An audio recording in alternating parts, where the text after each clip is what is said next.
capítulo 20, versículo 18, dice así: todo el pueblo observaba el estruendo y los relámpagos y el sonido de la bocina y el monte que humeaba, y viéndolo el pueblo temblaron y se pusieron de lejos, y dijeron a Moisés: habla tú con nosotros y nosotros oiremos, pero no hable Dios con nosotros para que no muramos.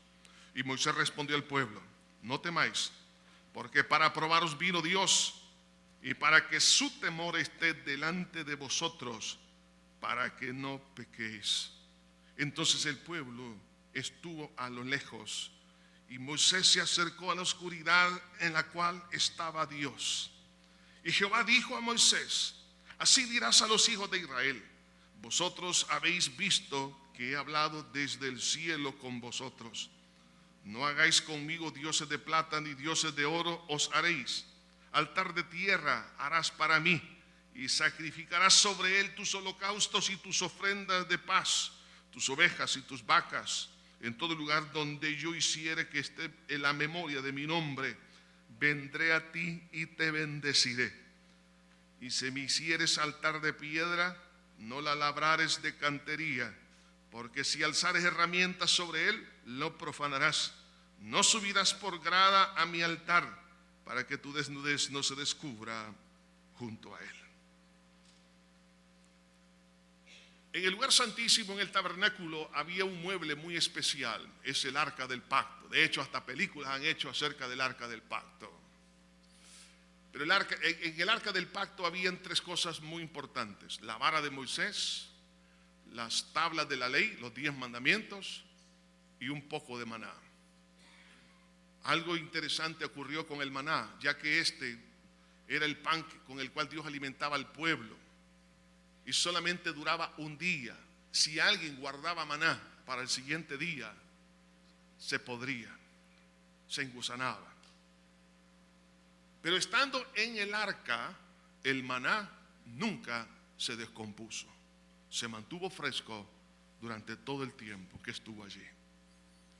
Entonces vemos aquí que el arca, que es un símbolo de la presencia, de la gloria de Dios, estaba preservando un elemento natural que era el maná, aunque sobrenaturalmente Dios lo había enviado, pero era un alimento para el pueblo. Lo que quiero destacar aquí, hermanos, es que hoy en día nosotros necesitamos preservar, por ejemplo, nuestro corazón, nuestros pensamientos, nuestros criterios. Tenemos que preservar nuestras motivaciones.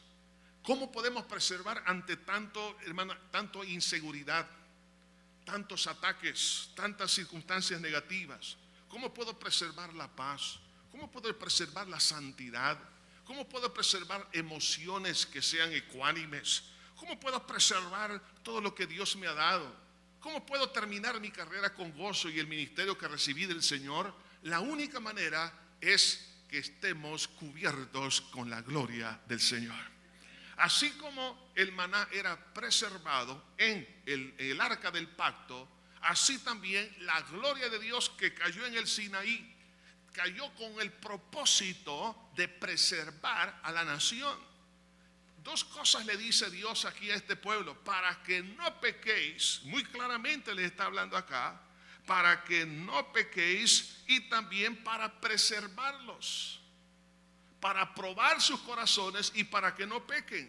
Entonces, hermanos, ¿cómo podemos nosotros estar guardados ante tantas amenazas, ante tantos problemas, ante tantas tentaciones? No solamente de nuestra naturaleza carnal, sino de la influencia que hay en nuestro medio. La única manera es por la gloria de Dios. Es por eso que quiero hablar en esta hora bajo el tema preservados por la manifestación de Dios. Ahora, esta manifestación de Dios en el monte Sinaí fue algo bien interesante, bien peculiar, algo tan sobrenatural. Y efectivamente, eso es lo que es el Evangelio. El Evangelio, dice la Biblia, no consiste en palabras, pero que consiste en poder. La Biblia dice: Cristo en vosotros es la esperanza de gloria. De ahí que, ¿cómo puedo yo entonces tener una vida victoriosa? En primer lugar, hermanos, cuando usted y yo reposamos en Dios y aprendemos a conocerle. Qué interesante. En el capítulo 19 del libro de Éxodo encontramos al pueblo de Israel que venía de Egipto y habían pasado ya 3 meses en el desierto y habían visto maravillas por parte de Dios. Lea conmigo los primeros 3 versículos de este capítulo y dice: en el mes tercero de la salida de los hijos de Israel de la tierra de Egipto, en el mismo día llegaron al desierto de Sinaí. Habían salido de Refidim y llegaron al desierto de Sinaí y acamparon en el desierto, y acampó allí Israel delante del monte. La palabra que quiero destacar es reposar, acampar. Acamparon, dice, delante del monte. Una de las cosas, hermanos, que hoy en día, ¿por qué nosotros no estamos experimentando esa obra sobrenatural de Dios en nuestra vida? Es porque no hemos aprendido a acampar, es decir, no hemos aprendido a reposar. Las jornadas en la vida de la nación de Israel en estos 3 meses nos está hablando de las jornadas y las batallas que usted y yo tenemos a lo largo de nuestra vida. Batallas contra los problemas financieros, batallas que en cuanto a la falta de trabajo, problemas familiares, problemas, hermanos, de tentaciones, problemas de la inseguridad, problemas de amenazas internacionales, problemas con las pestes que se están levantando. Entonces, ¿qué es lo que usted y yo podemos hacer? Ahora se habla, por ejemplo, acerca del virus del ébola. Las cosas se usan. Estaba conociendo nada menos el día de ayer por la noche acerca de lo que esto podría ser. O sea, va a cambiar las costumbres. Por ejemplo, el darse la mano. Muchos ya no van a querer dar la mano, sino que se van a saludar como los japoneses, así de lejitos, ¿verdad? ¿Qué va a tocar? ¿Qué no va a tocar? ¿Cómo hacerlo? Cuando se van a los baños. Bueno, es una cosa que si se desborda, todo va a cambiar. Ahora, ¿qué podemos hacer ¿qué podemos hacer con el chikungunya, hermanos? Entonces, y usted, nada menos ayer que estaba en mi computadora, aparece un zancudo así en mi pantalla. Y dije, ¿será este uno de ellos? Dije yo, lo aplasté inmediatamente. Pero cualquier rato me van a picar, o una u otra, a cualquiera de nosotros. ¿Qué podemos hacer? Hermano, el pueblo de Israel en el desierto, hermanos, ¿qué podía? Ahí no había supermercado, no había estaciones de gasolinera, no había nada, o sea, ningunos insumos podían encontrar ahí para mantenerse. ¿Qué podían hacer? ¿Qué puede hacer usted ante tanto problema? Hermanos, no angustiarnos, sino acampar, descansar. ¿Dónde? En la soberanía de Dios. Que en la salvación tengo que descansar, que si soy salvo, tengo, hermanos, el sello de la vida en mi corazón. Mi pasaporte está avisado y si Dios me llama a su presencia, diré presente, Señor. Al descansar en la soberanía, me ayuda a entender que tengo esperanza de vida eterna. En esa soberanía voy a recibir dirección. ¿Qué hacer? ¿Dónde me voy a mover? ¿Qué voy a hacer? Voy a recibir sabiduría de lo alto, inteligencia espiritual. El pueblo acampó. Eso es lo que nosotros necesitamos. Recuerde usted que una vez Jairo tenía una turbación. Su hija estaba enferma y él quería que su hija fuese sanada, gravemente enferma. Habían hecho todo lo posible, pero la niña no mejoraba. Fue a Jesús y le pide que vaya a casa para que él la sane. Y Jesús dijo, yo voy. Mientras iban de camino, viene la noticia que la hija había muerto. ¿Qué puede hacer usted ante la muerte? Ya no se puede hacer nada. ¿Qué se piensa en el funeral? No se puede pensar otra cosa. Jesús le cambió la mentalidad y le dice, no temas, cree solamente. La palabra creer en el griego se puede traducir como descansar. En otras palabras, podemos hacer esta traducción. No temas, reposa solamente. El pueblo acampó. ¿Qué es lo que Dios te está diciendo a ti y a mí? Hijo, reposa, descansa en mi soberanía. Jairo descansó en la soberanía de Cristo, que él sabía lo que iba a hacer, y efectivamente Jesús resucitó a esa niña. Ese problema que ya hiede para usted y dice, esto no tiene solución, le quiero decir una cosa, para Cristo sí tiene solución. Pero ¿qué le pide Dios? Repose, descanse. Cuando nosotros aprendemos, en otras palabras, a caminar por fe, porque eso es reposo, eso significa acampar. ¿A dónde? Delante del monte de Dios.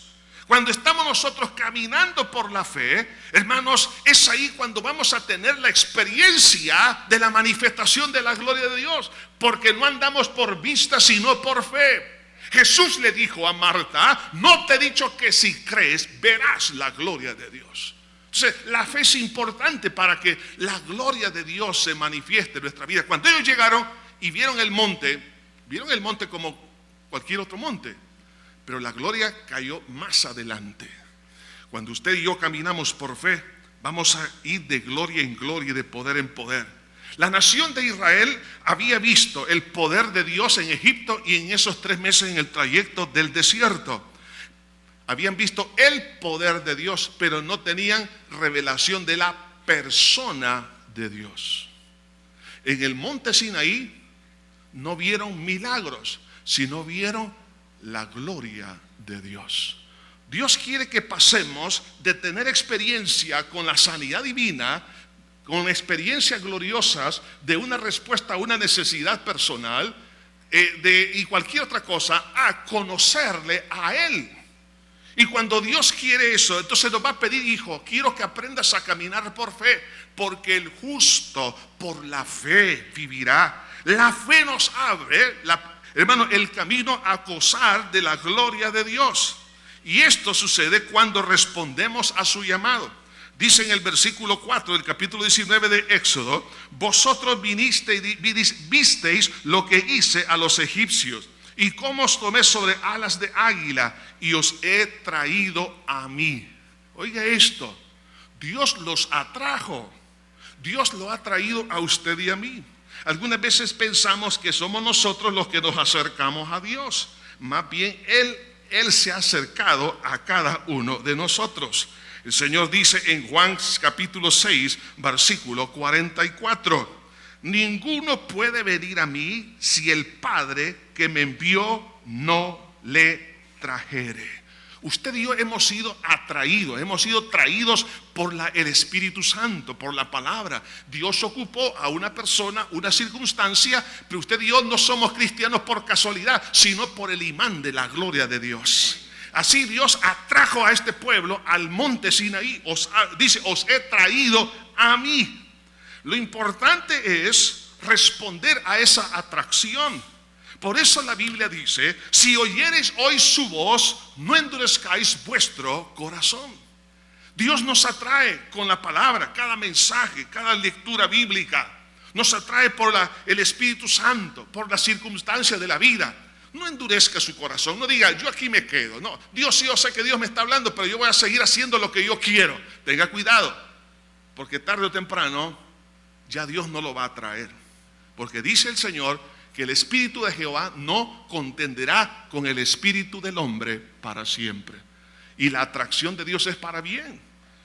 Dios nos habla. Por eso dice: el que a mí viene, dijo Jesús, no le echo fuera. Si nosotros respondemos a esa atracción divina, ¿cuántas veces Dios nos ha traído? Por ejemplo, a medianoche nos despertamos. ¿Y por qué me desperté? ¿Por qué se me fue el sueño de repente? Porque Él me está trayendo a la oración, me está trayendo a su presencia, a la lectura bíblica. ¿Por qué de repente estamos escribiendo, estamos en nuestro escritorio, en la computadora, y el Espíritu Santo nos atrae? Suspende eso. Ahora quiero que busques mi rostro.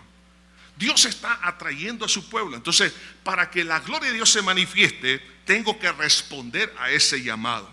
Y dice la palabra de Dios en Santiago 4:8: acercaos a Dios y Él se acercará a vosotros. Es que, hermano, algunos ya no quieren ni congregarse. Los felicito a ustedes porque el hecho que están aquí es porque quieren acercarse más al Señor. Y no solamente un día como este, sino todos los días de la semana, en los hogares. Entonces yo tengo que acercarme. El Espíritu Santo me está atrayendo. Acercaos a Dios y Él se acercará a vosotros. Ahora, si Dios, hermano, se acerca a nosotros, entonces ¿quién contra nosotros? O sea, Él se va a hacer cargo de todas nuestras batallas. Por eso que David, comprendiendo esta estrategia espiritual, en el capítulo 73 de los Salmos, versículo 28, dice él: pero en cuanto a mí, el acercarme a Dios es el bien. Qué lindo. Acercarme a Dios. Este pueblo se acercó porque Dios lo estaba atrayendo. Y era el bien para usted y para mí también. El Señor dice en Jeremías 29:13: y me buscaréis y me hallaréis, porque me buscaréis de todo vuestro corazón, y seré hallado por vosotros, dice Jehová, y haré volver vuestra cautividad. ¿Dónde es que Dios rompe las ataduras? En su presencia.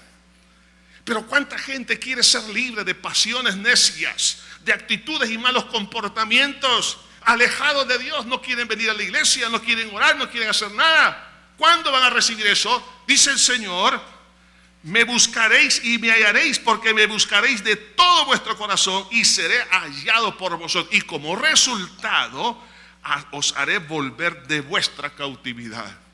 Hermano, ningún pastor tiene capacidad para romper cadenas. Quien rompe las cadenas es la presencia del Señor Jesucristo. Quien deshace las obras del diablo es el Espíritu Santo.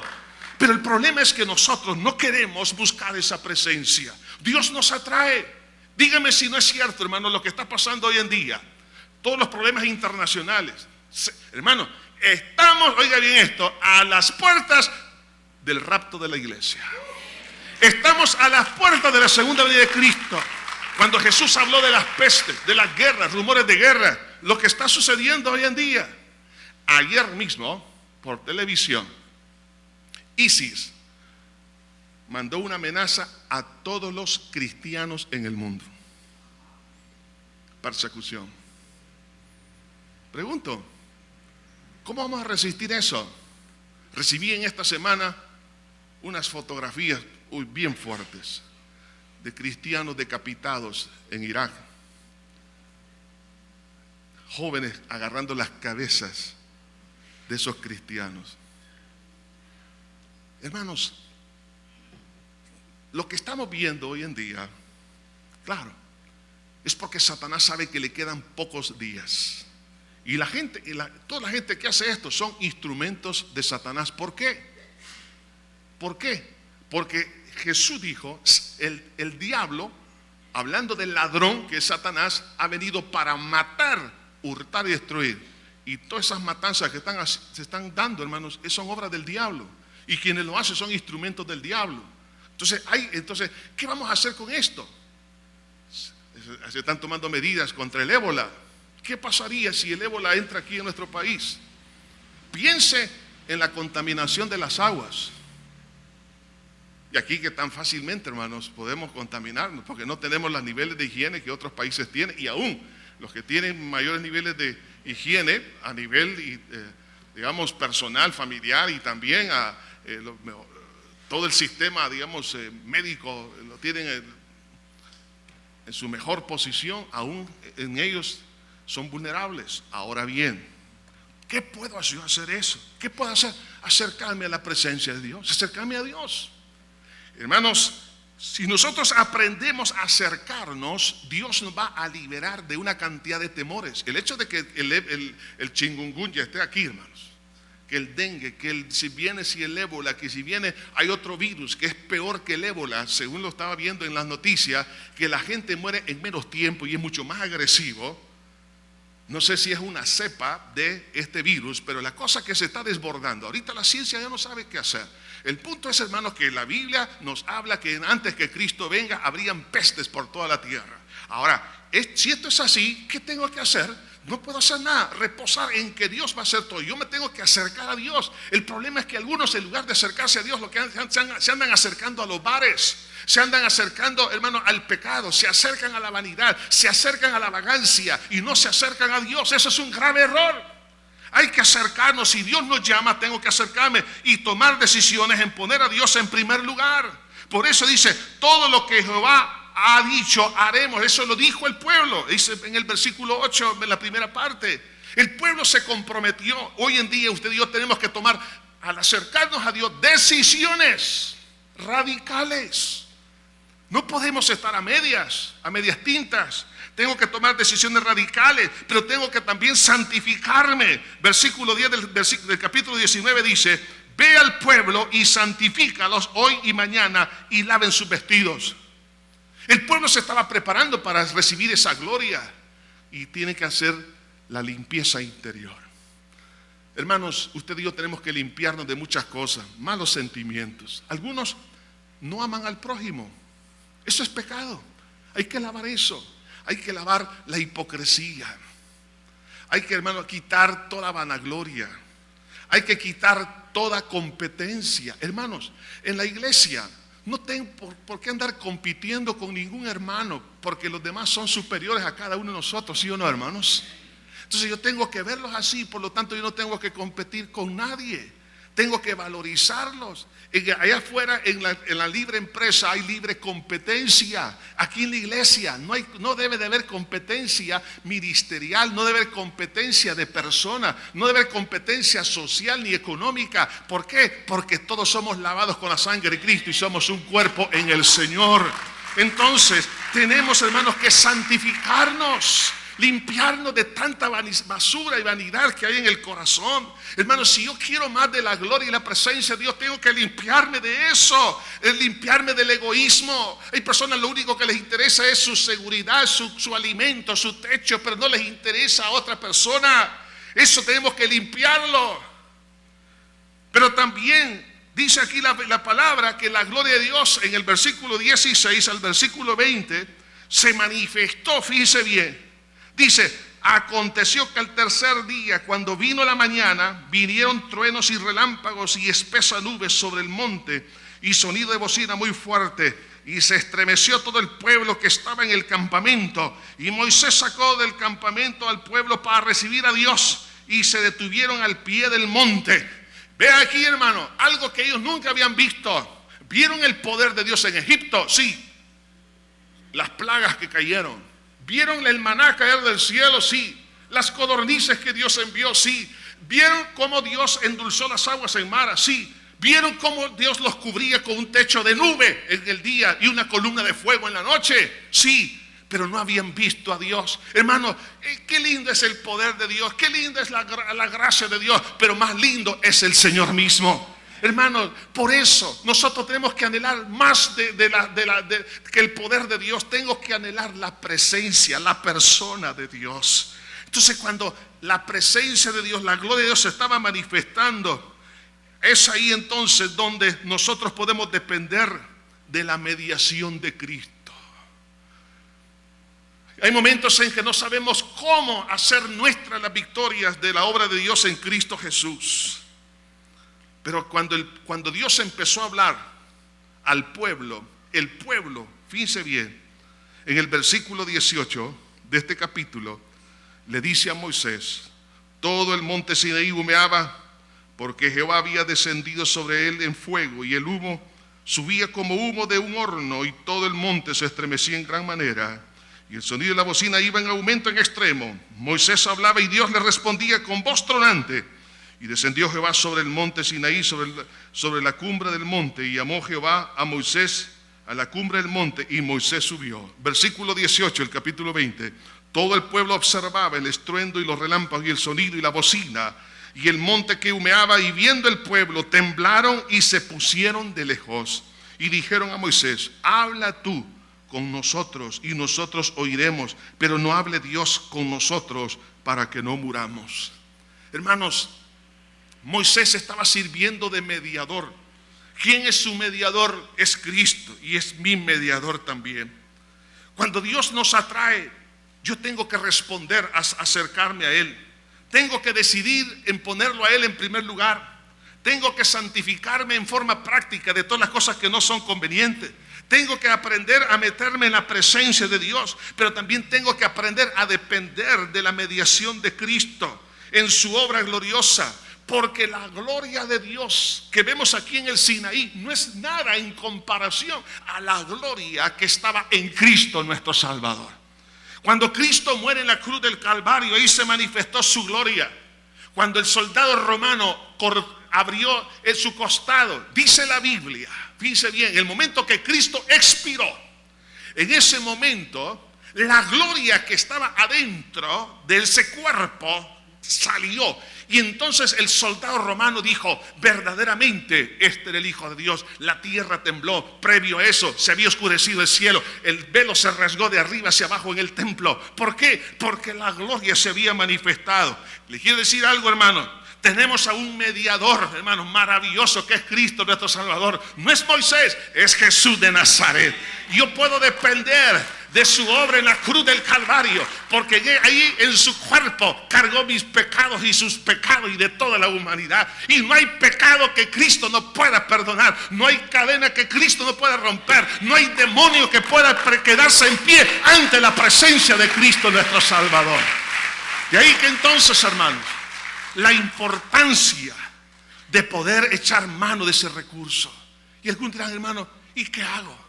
No tenga cuidado. Usted tiene al más grande de todos, a nuestro Señor. Pero no solamente la mediación en su obra en la cruz, sino también tengo un mediador que me ayuda en todas mis necesidades.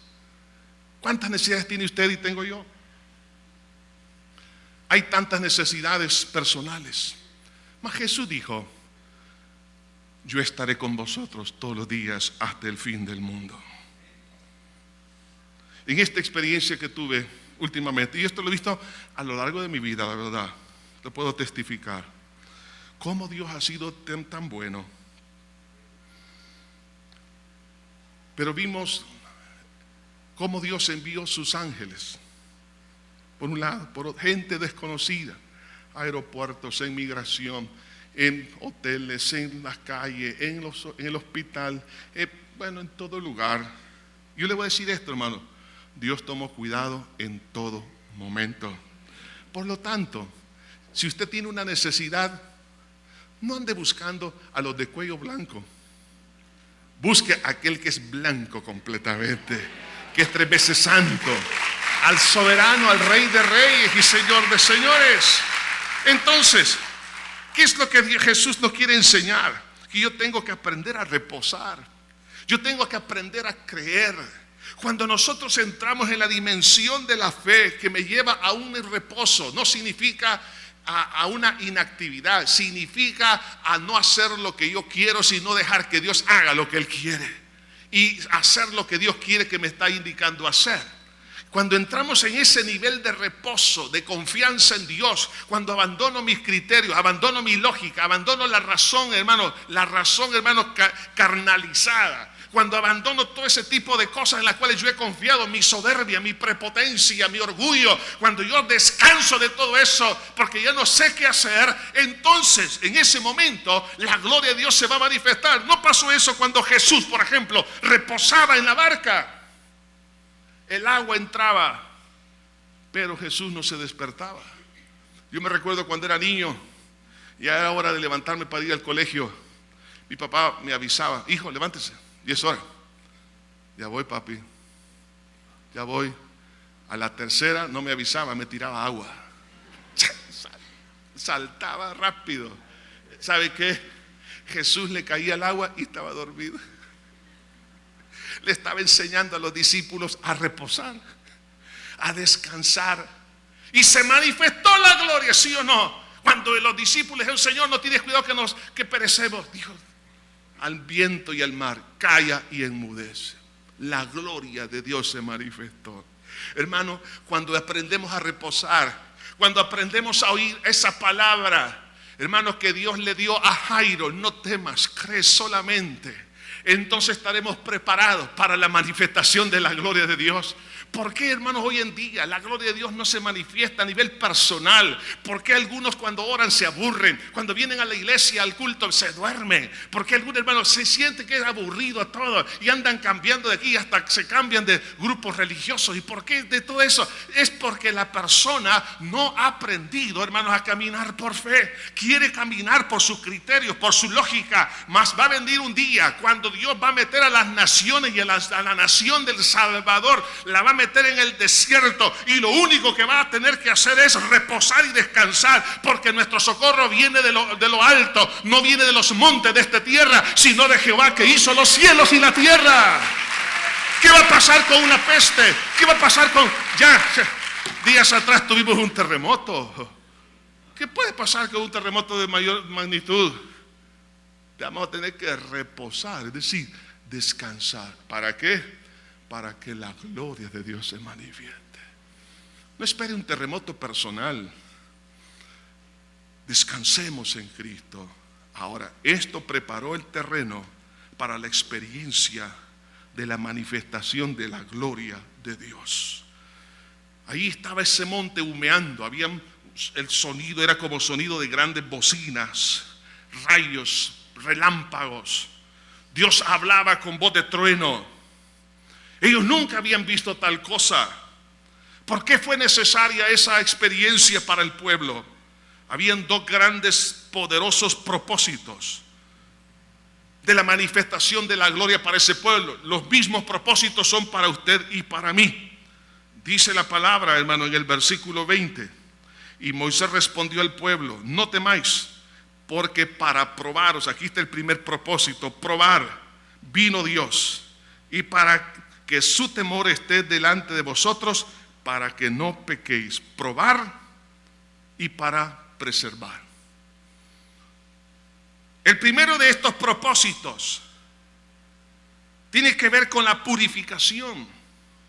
Cuando dice aquí probar, la palabra probar implica refinar, implica ser puro, pero no solo en el sentido de que aquello quede limpio, sino que quede limpio para un uso especial o que sea apto para hacer algo. O sea que Dios, hermanos, lo que quiere es que Él quiere manifestarse en su vida y en mi vida para purificar lo que yo no puedo purificar y prepararme y ser apto, tener capacidad para que Dios pueda utilizarme. Por eso, hermanos, cuando el Señor le dijo en el capítulo 19 a la nación de Israel cuál era su propósito, es el mismo que tiene para usted y conmigo. Dice: ahora pues, si dieres oído a su voz y guardares mi pacto, vosotros seréis mi especial tesoro. ¿Cuántos son especial tesoro? Dice: sobre todos los pueblos, porque mía es toda la tierra, y vosotros me seréis un reino de sacerdotes. Eso es lo que Dios quiere. Quiere limpiarnos. Hermano, usted y yo no nos podemos limpiar del pecado. La Biblia dice que es más fácil que el leopardo cambie sus manchas que nuestro pecado sea borrado. Usted y yo no podemos limpiar ningún pecado, mas la sangre de Cristo sí nos puede limpiar, porque la gloria de Dios se manifestó en Cristo nuestro Salvador. Vea que en el momento del nacimiento de Jesús, hermanos, en el momento que es anunciado su nacimiento, en el Evangelio de Lucas, en el capítulo 2, vemos aquí algo bien interesante en el versículo 9. Dice la palabra, comenzando con el versículo 8: habían pastores en la misma región que velaban y guardaban las vigilias de la noche sobre su rebaño. Y aquí se les presentó un ángel del Señor, y la gloria del Señor los rodeó de resplandor, y tuvieron gran temor. Pero el ángel le dijo: no temáis, porque aquí os doy nuevas de gran gozo, que será para todo el pueblo, que os ha nacido hoy en la ciudad de David un Salvador, que es Cristo el Señor. Esto servirá de señal: hallaréis al niño envuelto en pañales, acostado en un pesebre. Y repentinamente apareció con el ángel una multitud de huestes celestiales que alababan a Dios y decían: gloria a Dios en las alturas, y en la tierra paz y buena voluntad para con los hombres. La gloria que cayó en el Sinaí era solamente una sombra de la gloria que cayó sobre Cristo.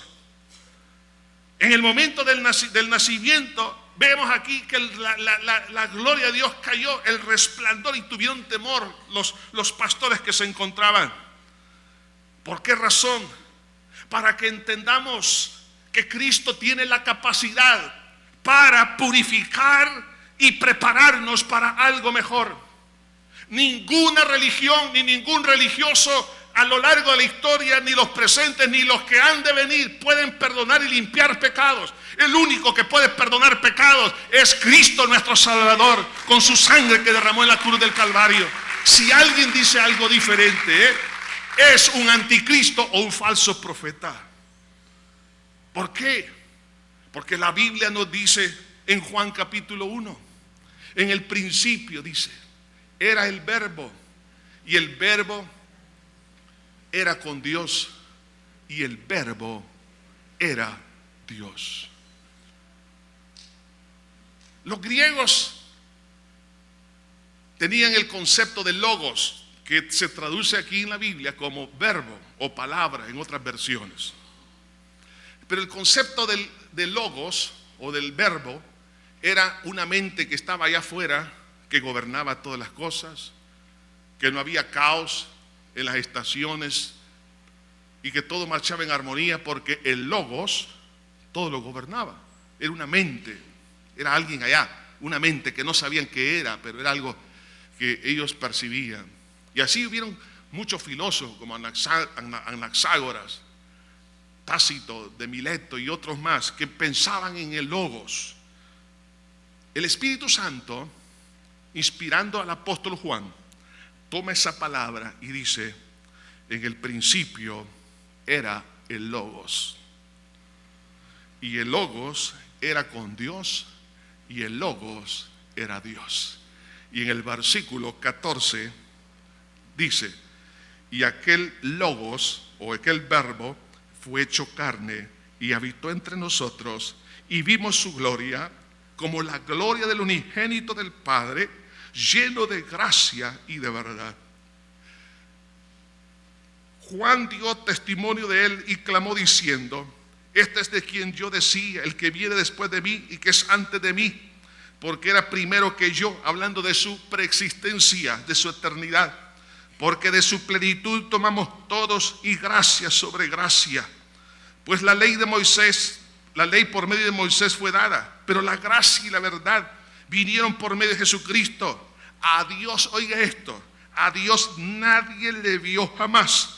El unigénito Hijo, el que está en el seno del Padre, Él le ha dado a conocer. Lo que vemos ahí, que así como en el monte Sinaí se manifestó la gloria de Dios, la gloria de Dios estaba en Cristo Jesús. Era el Logos el que hizo el cielo y la tierra. Como lo dice en el versículo 2, este era en el principio con Dios y todas las cosas por Él fueron hechas. Cristo hizo todo, por lo tanto es el creador. Pero a la vez se dice, tomó forma humana. Dice, y aquel verbo fue hecho carne y habitó entre nosotros y vimos su gloria. O sea que lo que pasó en el Sinaí solamente es un símil de lo que estaba, hermano, profetizando la Escritura acerca de lo que iba a acontecer en Cristo. La gloria de Dios estaba dentro de ese cuerpo de 33 años y medio cuando Jesús muere. Esa gloria ahí estaba. Esa gloria era la que sanaba, era la que perdonaba, era la que restauraba, era la que cambiaba, era la que transformaba a las personas. Por eso Dios le dice a Moisés: mira, Moisés, dile al pueblo que me he manifestado a ellos para purificarlos, para probarlos, en otras palabras, para limpiarlos. María Magdalena, una mujer que tenía 7 demonios, ¿quién la podía limpiar de esos 7 demonios? Alguna gente piensa que con limpias, con ruda y con esto y lo demás, y que con escapularios y que poniéndoles aquí algún fetichismo, cosas que hoy en día se inventan. Hermano, ¿sabe qué?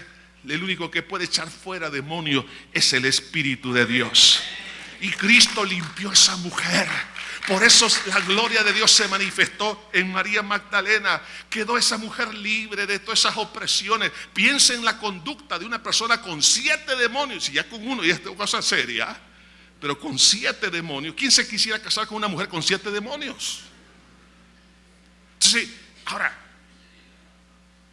Jesús al liberarla, la limpió, la purificó, la santificó y la preparó, la hizo apta para servir. Y dice la Biblia que María Magdalena con las otras mujeres servían a Cristo de sus bienes. Yo imagino que María Magdalena, hermano, juntamente con las demás Marías, otras mujeres, llegaban ahí con la comida, dándole a los discípulos, al Señor Jesucristo, lo atendían, buscaban qué necesitaba, de sus bienes, dice la Biblia, le servían. No solo eso, el endemoniado de Gádara, un hombre que tenía, no 7, una legión de demonios. Una legión era entre 5 a 8 mil soldados romanos. En otras palabras, ese sí estaba bien endemoniado, hermano. Tenía más de 6,000 demonios en él. Claro, y caben porque son espíritus. Entonces era un hombre que andaba dando de gritos en los sepulcros, andaba desnudo. Bueno, era un desastre. Pero cuando mira a Cristo, que estaba la gloria de Dios, estaba en Cristo, ¿qué hizo el endemoniado? Sale corriendo y cae postrado a Cristo. Cerca del monte ahí estaba el endemoniado. Y Jesús echó fuera esos demonios y ese hombre quedó en su juicio cabal. De tal manera que de repente antes no le gustaba la ropa y se empezó a vestir. Y además de eso, ya se estaba metiendo en la barca. Se estaba ofreciendo voluntariamente como apóstol. Y Jesús le dijo: ve y cuéntales a los tuyos cuán grandes cosas ha hecho el Señor contigo. Y la gloria, ¿qué es lo que hizo contigo? Vemos el caso de Saulo de Tarso. ¿Quién podía cambiar a una mentalidad religiosa retrógrada, a un perseguidor de la iglesia que pensaba, como hoy muchos grupos a nivel mundial están matando a los cristianos? Él pensaba que hacía servicio a Dios matando y metiendo a los cristianos en la cárcel. ¿Quién podía cambiar esa mentalidad? Además de eso, Saulo era un hombre intelectual de primer orden. Él sobrepasaba a muchos en esa área. Era un doctor de la ley. Era de lo más granado de la sociedad de aquel entonces. Y todo, no solamente de lo que era Israel, sino de todo ese sector del Medio Oriente. Hermanos, ¿pero quién lo pudo cambiar? Fue cuando la gloria de Cristo se le presenta camino a Damasco. Pablo cae tumbado ahí, hermano, y entonces hace una pregunta: ¿quién eres, Señor? Y Jesús le dice: yo soy Jesús, a quien tú persigues. Dura cosa te es dar coces contra el aguijón. Ese hombre fue transformado. ¿Por qué? Porque la gloria de Dios se manifestó en su vida. ¿Se da cuenta? La gloria de Dios limpia, libera de la ignorancia, libera a la persona de pecados y de la conciencia culpable. ¿Cuántos no viven con un sentimiento que fueron trapeadores del diablo?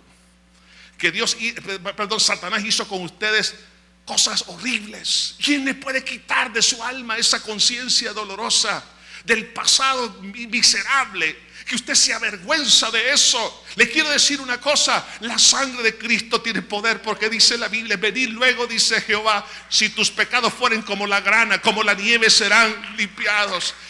Mi hermano, no hay nada imposible para el poder que hay en la sangre de Cristo. No solo nos limpia, sino que nos purifica. Pero también el segundo propósito de la manifestación de la gloria es la preservación, porque dice: para que no pequéis. La palabra pecar en el Antiguo y también en el Nuevo Testamento significa esto: perder el objetivo, fallar en dar en el blanco. Dios tiene un propósito para usted y para mí. Cuando yo fallo ese propósito, eso se convierte en pecado. ¿Cuántas veces hemos fallado? Y por eso nos sentimos que algo nos hace falta en nuestra vida. No nos sentimos realizados y completos, a pesar de tener algún tipo de realización en otras áreas de la vida. ¿Cuánta gente hoy en día trata de acallar su conciencia culpable teniendo éxitos? Y al fin no recibe sanidad en su alma. ¿Por qué? Porque ha fallado en pegar en el blanco del propósito de Dios para él o para ella. Por lo tanto, su alma se siente atormentada. Pero para eso vino Cristo, para preservarnos, es decir, para que no pequéis. En otras palabras, para no vivir en un estado de pecado. Todos pecamos en un momento dado. Dice la Biblia: el que dice que no ha pecado, el tal es mentiroso.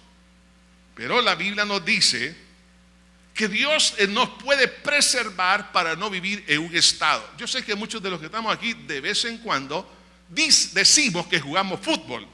Jugamos pelota, hermanos. Fútbol, la primera línea europea, ¿ok? Ok, entonces, las primeras ligas.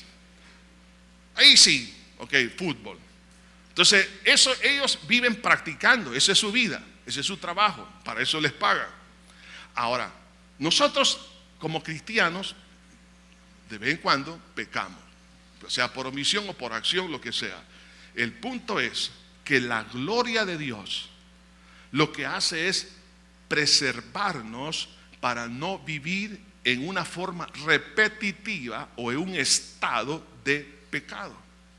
Por eso Primera de Juan 3:6 dice así: todo aquel que permanece en él, en otras palabras, el que permanece en su gloria, no peca, es decir, no practica el pecado. O sea, no es repetitivo, no es un estado, sino que es, digamos, algo que se cometió en un momento, una acción, pero no es un estado. Todo aquel que peca no le ha visto ni le ha conocido. Hijitos, nadie os engañe. El que hace justicia es justo, y el que es justo, y como él es justo. El que practica el pecado es del diablo, porque el diablo peca desde el principio. Para esto apareció el Hijo de Dios, para deshacer las obras del diablo. Todo aquel que es nacido de Dios, oiga esto, no practica el pecado. Volviendo al fútbol, podemos de vez en cuando ir a tirar unos tiros al marco, ¿verdad? Podemos jugar fútbol, pero otra cosa es practicarlo. Podemos caer en algún pecado, pero otra cosa es practicarlo. Entonces Dios nos dice: mira, hijo, ¿sabes cómo te voy a preservar? Porque algunos de los que están aquí, la pregunta es esta: Dios, yo sé que Dios me perdona, me limpia con su sangre, pero ¿cómo puedo yo salir de este estado? Muchos le han pedido perdón a Dios por el pecado de la pornografía, pero siguen en esa pornografía, siguen en pensamientos lujuriosos, siguen en pensamientos y sentimientos de odio y de aborrecimiento, siguen en la vanagloria, hablan de sí mismos y son yoyos, porque solo hablan de yo. El egoísmo es parte de su vida. Entonces se han dado cuenta de que hay pecados y ataduras en su vida, y la pregunta es: ¿cómo puedo salir de este estado de pecado? Bueno, es la gloria de Dios. O sea, que si Dios me está llamando, me está atrayendo, yo tengo que acercarme, y Dios no solamente me va a purificar, me va a limpiar, sino que me va a preservar del control de los deseos carnales. Los deseos ahí van a estar, pero otra cosa es que los deseos nos lleguen a controlar. La asistencia de Jesús en las pruebas para no fallar, ahí Jesús va a estar. No es que no habrá pruebas, pero Cristo estará conmigo en medio de las pruebas. Habrá un respaldo en las batallas espirituales contra los demonios. Ahí el Señor va a estar con nosotros, nos va a perfeccionar en la crisis. Ahí el Señor va a estar con nosotros. Jesús nos va a ayudar en el servicio cristiano y en las labores diarias. Dios quiere ayudarnos en todo, y aún también a morir en victoria y decir las palabras del apóstol Pablo: he peleado la buena batalla, he acabado la carrera, he guardado la fe. Hermanos, la única manera de preservar el milagro de una vida cristiana victoriosa es en la presencia de Dios.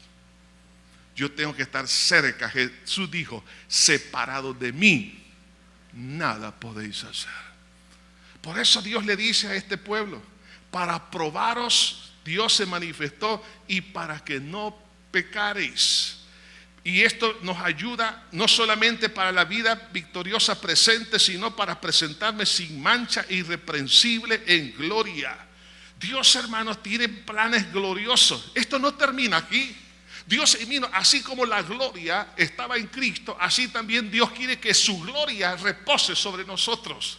Jesús lo dijo en Juan capítulo 17: la gloria que me diste se las he dado a ellos, para que sean uno como tú y yo, Padre, somos uno. Entonces, ¿por qué Dios quiere manifestar su gloria? No solamente para una vida victoriosa, no solamente para limpiarnos y prepararnos, sino para preservarnos hasta la venida de nuestro Señor Jesucristo. En la epístola de Judas, versículo 24 y 25 dice: y aquel que es poderoso para guardaros sin caída y presentaros sin mancha delante de su gloria con gran alegría. Dios tiene capacidad para hacer eso, hermano. No se preocupe, porque el que comenzó la buena obra en vosotros la perfeccionará hasta el día de Jesucristo, y nos va a presentar sin mancha e irreprensible delante de Él. Él lo va a hacer. Y usted me dirá: hermano, ¿cree que eso es posible? Sí, claro que sí. Y sabe, hermano, y para que usted entienda esto, Dios ya nos tomó una fotografía o un video. Dirá: ¿cuándo? Está en Apocalipsis capítulo 7. Ahí está usted. Ahí estoy yo. Ahí están los que han de venir a conocer a Jesús. Apocalipsis 7:9 dice: después de esto miré, y aquí una gran multitud, la cual nadie podía contar, de todas naciones, tribus, pueblos y lenguas. Ahí están los salvadoreños, ahí están los chinos, ahí están los japoneses, ahí están los rusos, ahí están los alemanes, ahí están los estadounidenses, ahí están los colombianos, ahí están todos. Dice que estaban delante del trono y en la presencia del Cordero, vestidos de ropas blancas y con palmas en las manos.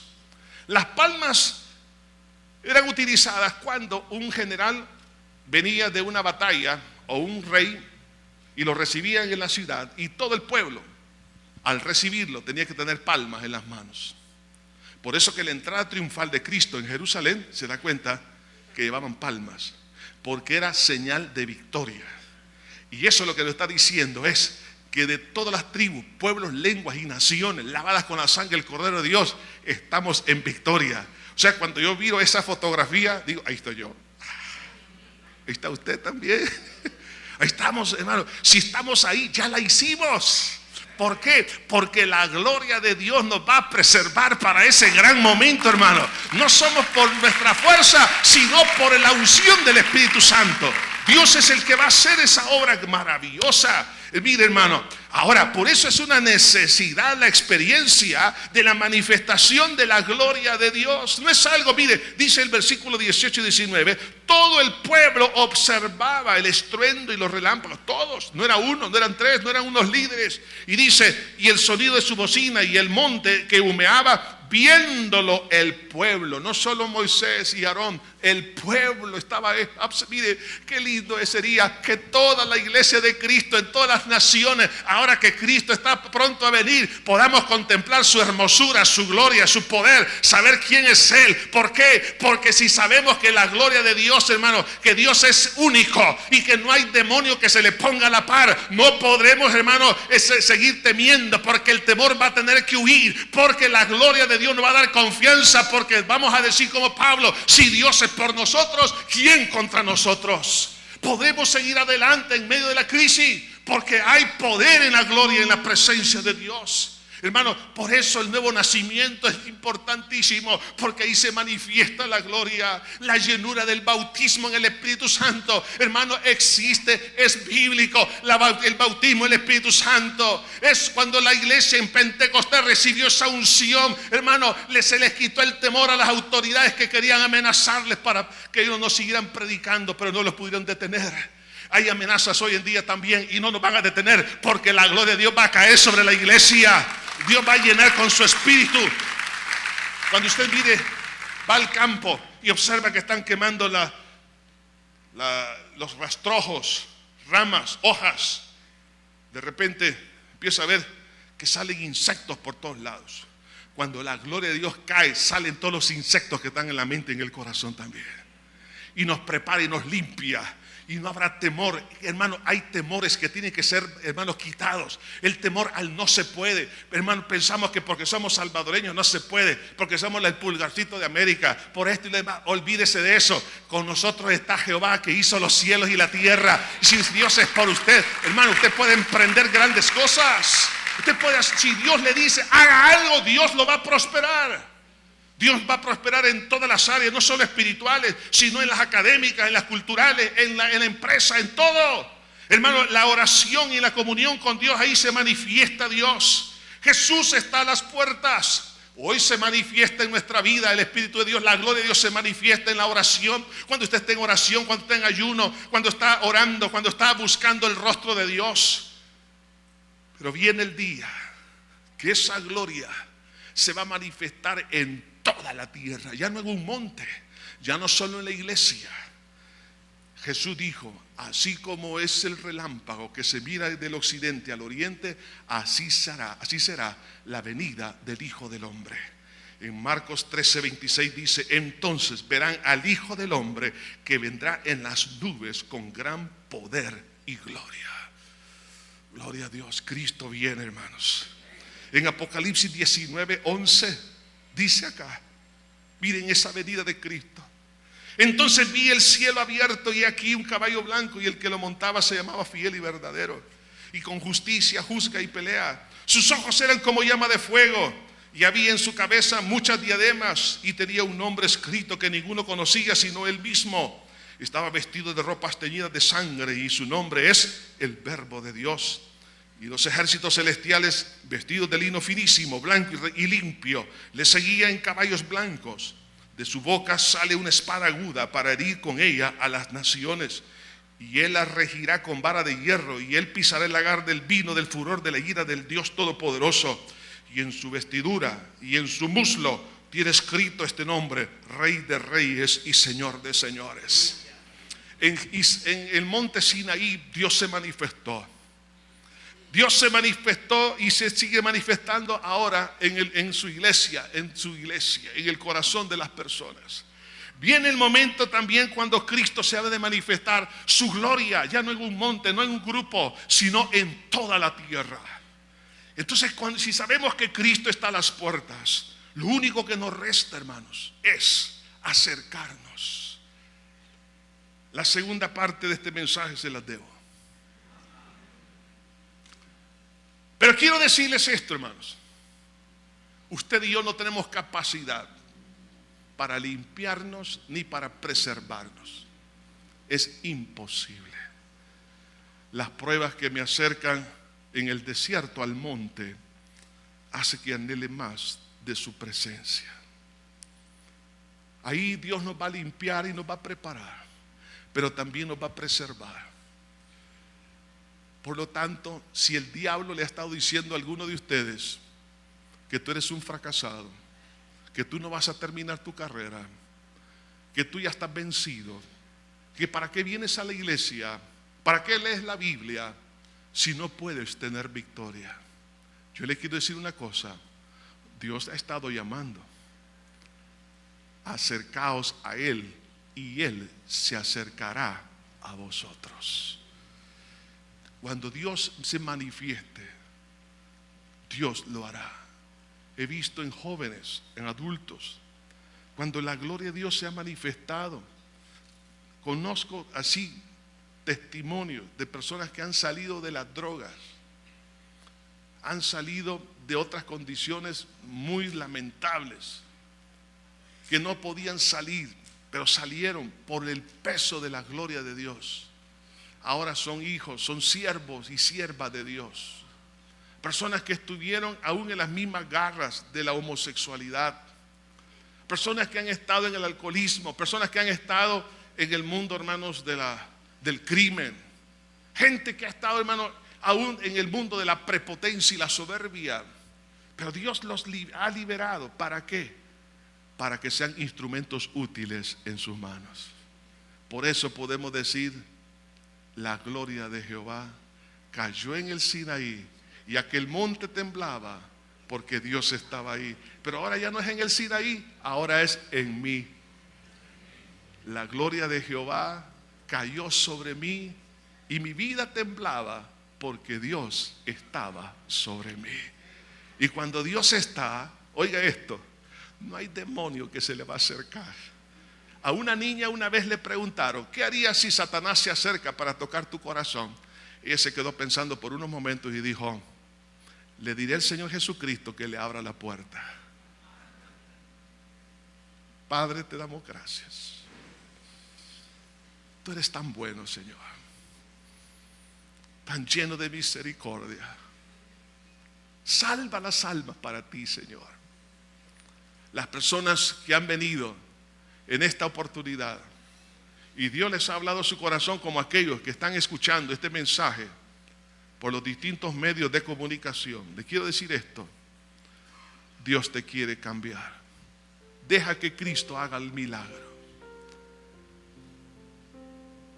Estimado amigo, estimada amiga que está aquí con nosotros, aquellos que nos escuchan, dale una oportunidad a Jesús. Este es el momento. Si tú quieres eso, tú quieres la salvación, la liberación, que Dios rompa cadenas, que te dé un propósito presente y futuro, que Dios te pueda utilizar, que Dios te preserve y te guarde y termines en éxito desde la perspectiva de Dios.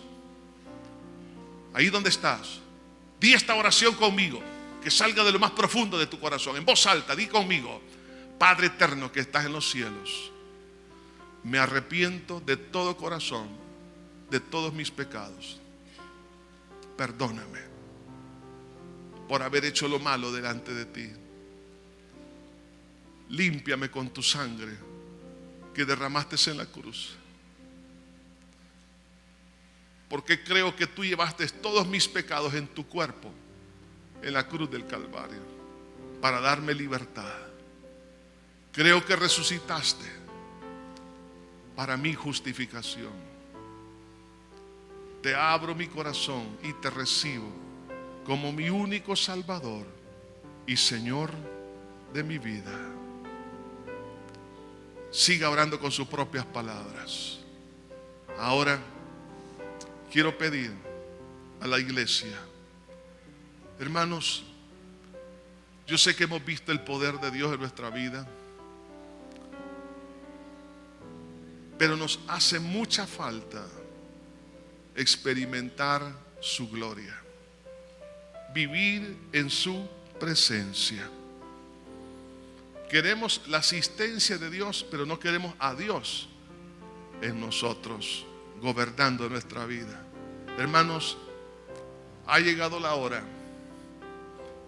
para que nos acerquemos a Dios. Dios nos atrae. Respondamos: si oyeres hoy su voz, no endurezcáis vuestros corazones. Acercaos a Dios y Él se acercará a vosotros.